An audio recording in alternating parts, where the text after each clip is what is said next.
The European Court of Human Rights rejected the claim of Russia against Ukraine dated July 22nd, 2021.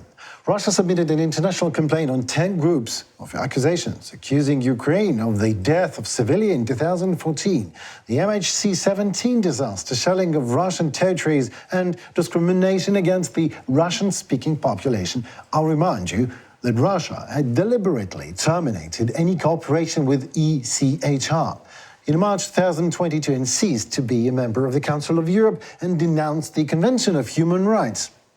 The withdrawal of Russia from the Council of Europe at the same time does not mean the cancellation of its responsibility in the context of cases brought against by the ECHR. Currently, the ECHR is considering 4 interstate cases of Ukraine against Russia related to the occupation, seizure of sailors in the Kerch Strait, and political murdering, the opponents of the current Russian authorities. So my question is, how will Russia and the European Court for Human Rights collaborate now, after all ties have been just cut between them by Russia doing that deliberately? The matter is that by withdrawing their participation in the European Council, Russia also ceased the participation within the European Convention of Human Rights. But nevertheless, all claims about the events till the September, if I'm not mistaken, 2022, still are within the competence, within the jurisdiction of European Court of Human Rights. And respectively, Russia still is responsible within the European Court of Human Rights about all events which took place before September 2022, including all those forced interstate claims and also thousands and thousands of claims of individuals against Russian Federation concerning the violation of human rights within the occupied territories of Ukraine. Well, maybe this is not the question to you, but as a professional, maybe you can make a sort of a guess what is going on right now in the Kremlin, because what is going on? They're trying to cut the tie with ECHR and then going back to it, say, hey, we've been, I don't know, for some reason abused by Ukraine, or Ukraine just did us wrong. It's what is going on?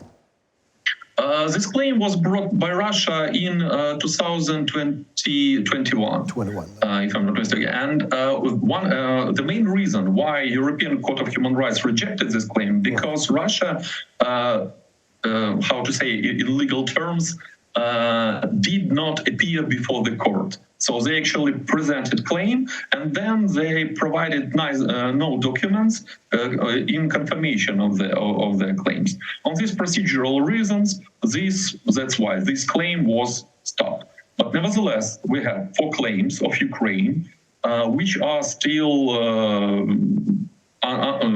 within the process.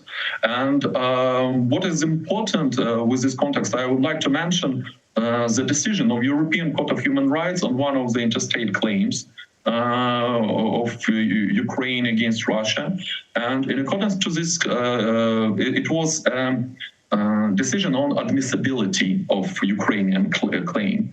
And European Court of Human Rights stated that on January of this year that the claim of Ukraine is admissible concerning the violation of Russian Federation. And what is much more important, European Court of Human Rights stated that Russia exercised effective control over the occupied territories of Donetsk and Lugansk region at least since May 2014.